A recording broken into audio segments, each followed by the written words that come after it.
the 23rd post on April 27th, 2016 at 2:52 p.m. on R Funny in response to an abusive balloons meme. I suppose it's time to tell you what was inside of the magical space pussy. You can believe me or not. What do I care? I'm the guy who's been inside the magical space pussy. My life has been pretty much downhill since then. I mean, fuck Neil Armstrong. What did he see? A bunch of gray rocks? Big fucking deal. I saw a cooch growing out of the side of a canyon. Top that, NASA, you tang-drinking cocksuckers. Anyways, where was I? Ah yes, Uncle Adolf. So, I was living in Death Valley, hanging out with the Manson family, and Charlie kept mentioning this guy, Uncle Adolf. And I figured he's talking about Hitler because he's sort of into this white supremacy thing. But then I started realizing he's talking about a guy who's still alive. Then one day, the guy showed up. They asked me to come over to their cabin, and this old guy was sitting there.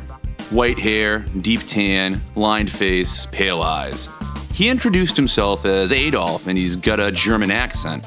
He made no secret of the fact that he was an ex-Nazi. This made me nervous. That's kind of something you keep under your hat. He said he found Charlie at Berkeley and that Charlie was perfect for my purpose. I asked him what that was. He said, testing. I kind of shrugged because I didn't really give a shit about his coy little answer, and I got up to leave when this mongoloid motherfucker they called Clem punched me straight in the face, and suddenly I was on my ass. There were a couple of girls there, and they jumped on me and held me down and tied my hands behind my back. If I had known what they had done to Sharon Tate, I would have been unspeakably terrified. But as it was, I was merely really scared. They tossed me into the back of the dune buggy and drove out into the desert. It was midday and the sky was just one giant glare. We drove for over an hour and eventually they got me out and hauled me down into this deep sandy arroyo, and they started marching me down into it. They had put wooden stakes into the ground at various points, and when we came to them, they seemed to be really careful to stay in between the stakes. Later, they had chains tied between the stakes, and we had to go under the chains like some kind of obstacle course. I didn't know what to make of it. I had a lot to process at the time. I started to notice the rock walls of the arroyo were abnormal. There were strange striations through the rocks and what looked like cross-sections of giant insect tunnels. I had never seen rocks like that. The whole thing was just very alien. Then I started to hear the screaming. Up ahead I could hear people's voices, thousands of voices, all of them screaming and howling at once. Slowly, incredibly, the screaming changed into a kind of laughter. An insane laughter, giggles and chuckles and titters. I wondered if it was in my head, if I was so scared that my mind had cracked, or if they had dosed me with LSD or something. Finally, we went around a bend in the arroyo and, well, there it was. They said it would be a pussy, and I guess it kind of looked like one. Maybe after some kind of drastic dildo mishap. It was just flesh, wrinkled, lobbed, flabby flesh growing out of the rock like mold or something. It had hair and pores and freckles. Some of it was pale, some of it was black. It was taller than me, and in the center there was an opening, pink and wet, like a pussy. The kraut told me he wanted to see its level of development. He took a revolver from one of the girls and pointed it at my face and told me to walk inside. It was either get shot or go into the big mangled pussy. It was honestly a tough choice. There was something completely fucked up, completely not right about that thing. Something in my bones told me not to go into it, not to go near it, to just take the bullet in the head. But I figured maybe I could go in just a little bit and then wait for them to leave and get the hell out of there. Not a great plan, but the best I could come up with. So I went in. The entrance was just barely wide enough to slip into. All I could see was the glistening pink flesh ahead.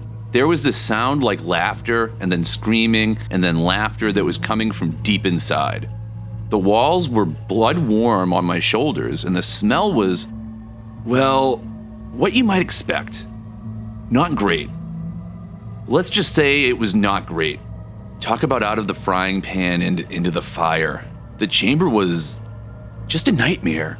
I mean, I've just never seen that.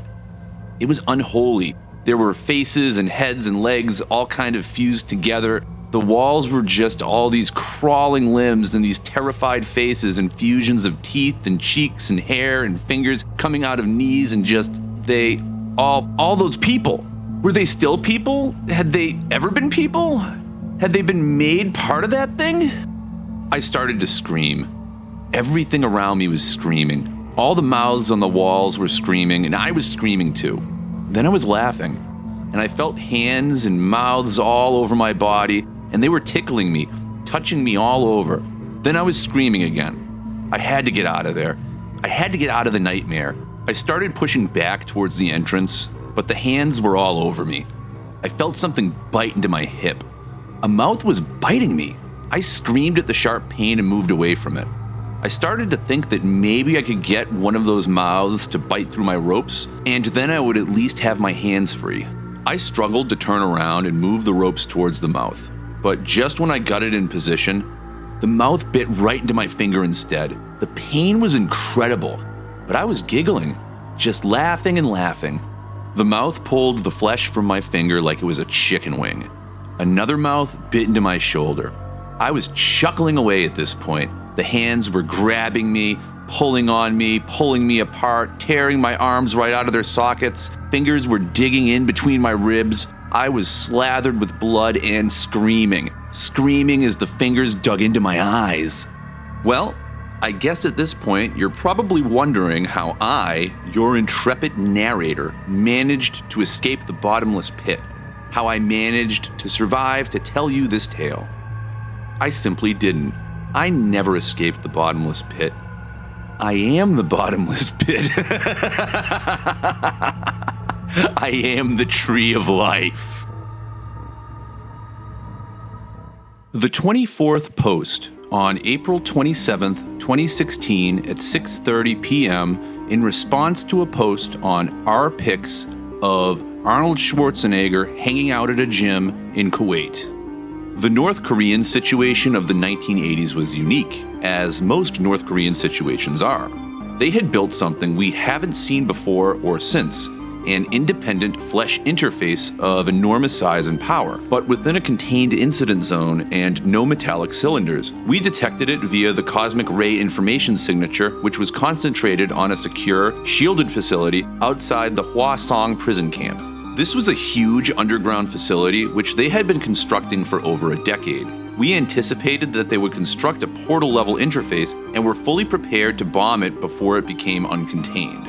What we didn't expect was that it would achieve level 7 cosmic transmission rates without all the other normal signs of a full-fledged portal.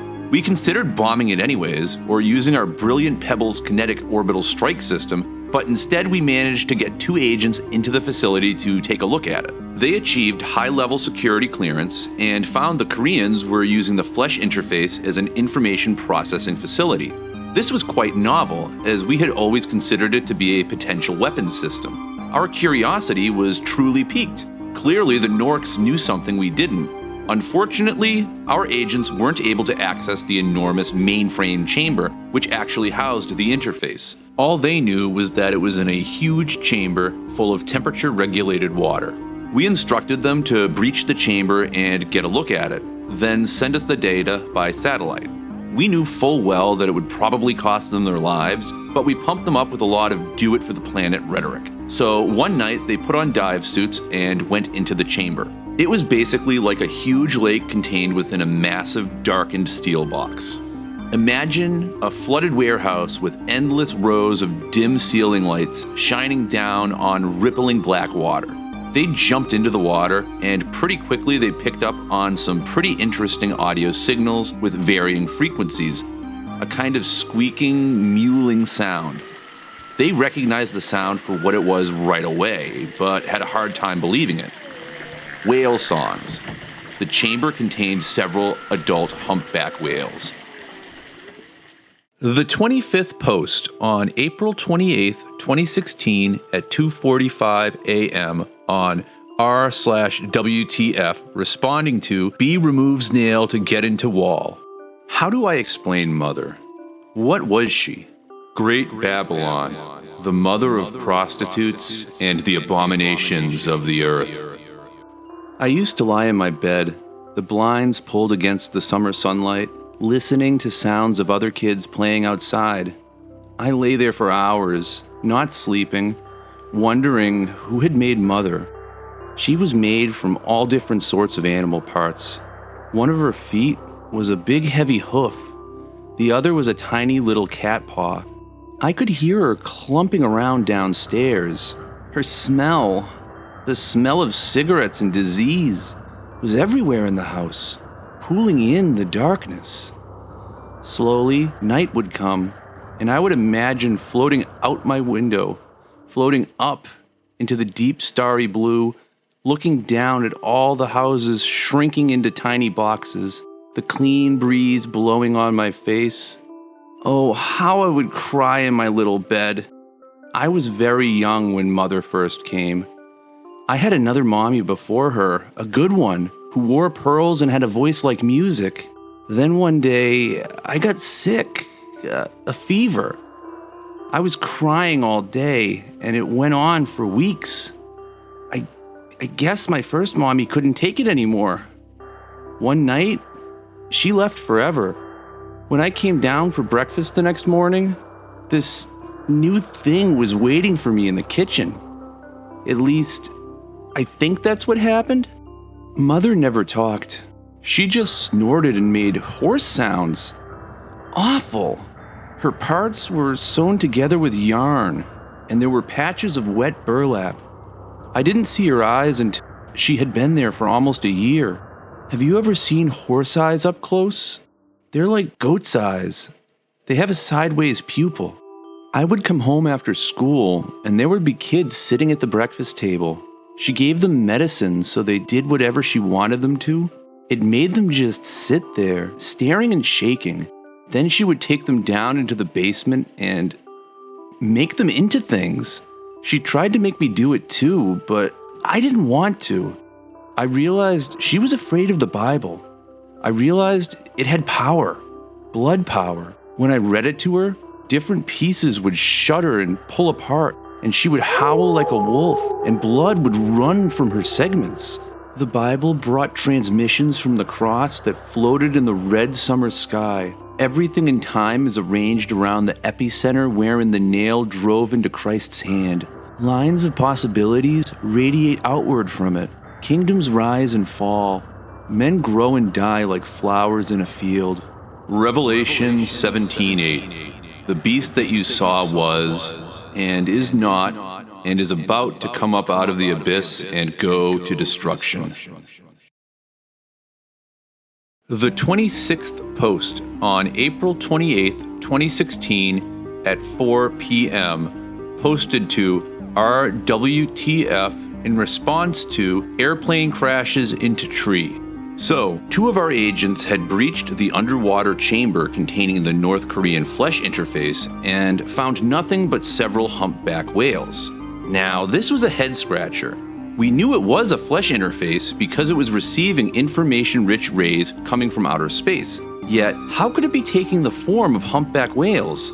All previous interfaces had taken on decidedly less conventional form. Well, our agents decided to take a closer look. There were 3 whales, 2 adults and a calf. They appeared normal in every respect, though it was difficult to get a close look at them. They seemed to be in quite a bit of distress, though the agents were not biologists and had a limited understanding of what whale distress looks like. The agents noticed some of the loud, low-frequency percussive sounds coming from the bottom of the chamber, which was entirely hidden in darkness. So they headed towards the bottom, a distance of several stories. There, they shined their lights around and made a fairly alarming discovery. Bones. Enormous curving rib bones and jaw bones and vertebrae. They were apparently whale bones. They also noticed a large, circular gate on the floor of the chamber, which was closed at the time. At this point, one of the agents began to panic. He had come to the conclusion that the whales were not the interface itself, but were merely food for the interface, which was perhaps being held in another chamber below this one. There were some problems with this theory. Why use whales, a fairly rare and very difficult animal to corral, when they could just use a large amount of smaller fish? Well, it's all just speculation. The agents quickly swam out of the chamber and never found out what was behind the gate, if anything. Later, gave us some very valuable information on the facility's information processing capabilities, which were staggering and quite appalling to imagine in the hands of a regime such as the DPRK. Since there was no incident zone and segmentation wasn't an issue, we were able to solve the problem quite neatly by releasing a nerve agent into the water chamber. The cosmic ray download stopped shortly thereafter, indicating success, though it did result in the loss of both agents and a major loss of life at the facility overall. Anyways, that was our first encounter with an MBIS, Massive Biological Information System, and a near encounter with what we would later come to call a skin ship. Its destruction has allowed for the continued validity of prime number-based encryption systems, though some of the secrets uncovered by the DPRK during that time have forced us into the unpleasant position of supporting the regime. Blackmail, basically. The 27th post on April 28, 2016 at 9:21 p.m. on r/aw in response to Golden Retriever Puppy in Training. Last night, I dreamt I was a dog. I lived on a small family farm somewhere on the American frontier, back in the time of plow mules and butter churns. It was one of those long dreams that felt like an entire lifetime. I remember the end of the dream with an awful clarity, but the beginning seems like something that happened many years ago. The first images are vivid but disjointed. I recall the shape of my master walking against the sunlight overhead, the smell of his leather boots, the shadows at the edge of the forest. A little pigtailed girl hugging me, fresh mud in the spring, warm floorboards in the winter. Everything had a peaceful storybook quality to it, except one thing. Sometimes late at night, I heard singing. It came from outside, out there in the far distance, from somewhere deep in the forest beyond the boundaries of my world. Some nights it was one voice, but usually it was many, singing in a strange, aching song. It sounded like a haunted crying. When I was little, I had whimpered and cried like this to my mother. But who was crying out there in the night? What kind of dark mother was listening? When I first heard the singing, I was filled with a blood dread. The hair on my back bristled, and I growled and barked at the darkness. Even after the night finally went silent, I trotted around for hours in vigilant anger. Later, as I heard it more often, I learned to accept it with a sullen unease. Of course, this singing was the sound of wolves howling, but I didn't know this in the dream. In the dream, I had never seen a wolf in my life. One night, I began to see them prowling in the woods. To me, they were ghost dogs. Shadows sneaking between trees, eyes glinting in the twilight. I growled and barked at them, but didn't pursue. For several months, they never encroached on my world. They finally came on a late winter's evening. The sun had sunk into an orange glow beyond the edge of the world. The family was in the cabin, and I was out trotting through the snow, anxious to get back to them because I knew food would be coming soon. Then, atop a small hill by the apple tree, an apparition. My body snapped to attention and I growled, the hairs on my back standing on end. It was a wolf, just a stone's throw from me. Its silvery coat half lit in the dying light of the day. It came towards me in a sleek, soundless jaunt. I barked and snapped at the air. It slowed and stopped just beyond my lunging distance.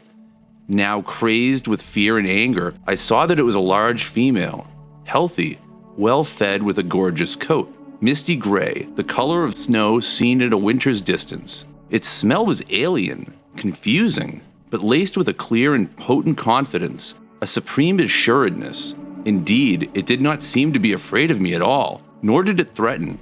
Its mouth hung slack, and steam issued from its muzzle in steady, happy puffs. This calmed me for a moment, and in the next moment redoubled my anger. I growled from the deepest, most murderous part of my dog self. It spoke to me.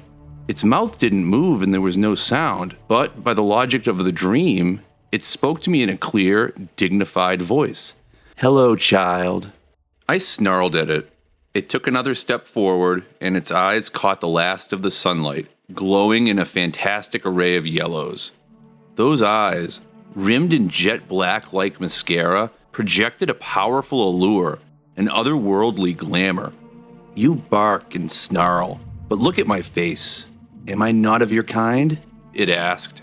I could not answer. I could only growl softly. Is my face not like your mother's? Do you remember her? The sudden scent of distant memory came to me, and I felt a pang of loneliness. I had not seen my mother or any other dog since I was small. Since I came to the farm, my only family had been the people I lived with, and a few of the more tolerant pigs. I searched now for dim, fragrant memories of my mother. I felt her huge, brizzled muzzle licking at my face. I saw her giant, sweeping legs as I followed them through high fields. She had seemed taller than a horse then. I remembered the softness of her teats, feeding from them with my brothers and sisters. What had become of my family? I had spent every day with them, and then one day, all gone. The wolf paced back and forth now, keeping a small distance from me, its eyes ranging over the farm. Again, I saw some strange, haunting glamour in them, something that glittered with secret, distant power. The people in that house, they're not your family. We are. We share ancient blood, it said, its voice deep and resounding with rhythm of wisdom. My master had a voice like this, but it didn't have the total authority of this alpha female's. I saw with alarm two dark shapes come over the hill by the apple tree. More wolves, moving silent with heads lowered. I barked at them. You hate us and love them. But do they love you? What are you to them? Aren't you the lowest of the low, always getting the last of the food, the smallest scraps? Imagine living differently.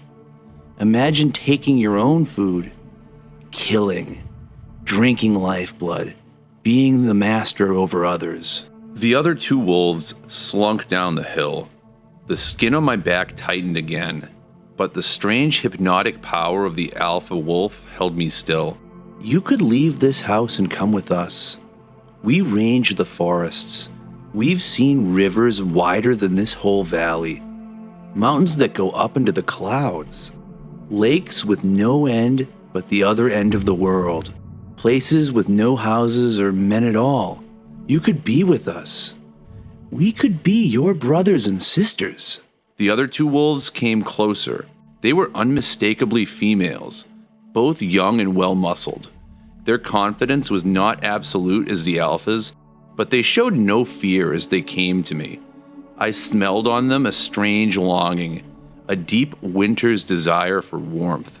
The alpha wolf stepped closer, close enough that her steaming breath tickled my nose. Her eyes danced with cold, burning light, and she spoke in a voice that made my blood hum. Outside your life waits everything you've never known, she said. There are worlds, child. There are ecstasies. I then recognized the allure that lit her eyes, the unspeakable longing that glimmered in their depths. It had seemed this whole time to be some fantastic alien desire reaching out to me from a distant world. Perhaps it truly was, but more simply than this, it was hunger. Plain hunger. That ancient, unsleeping hunger, older than the first furred thing that ever gave rise to the races of dogs and wolves and men. Hunger had brought this wolf across rivers and mountains and endless frozen plains to meet me in that moment. I can still see her face, the final image of the dream before the other wolves tore into me and I died and I awoke. Her face with eyes that spoke of open loneliness. Her face, so noble and gentle and motherly. Her face, as beautiful and ancient as the stars.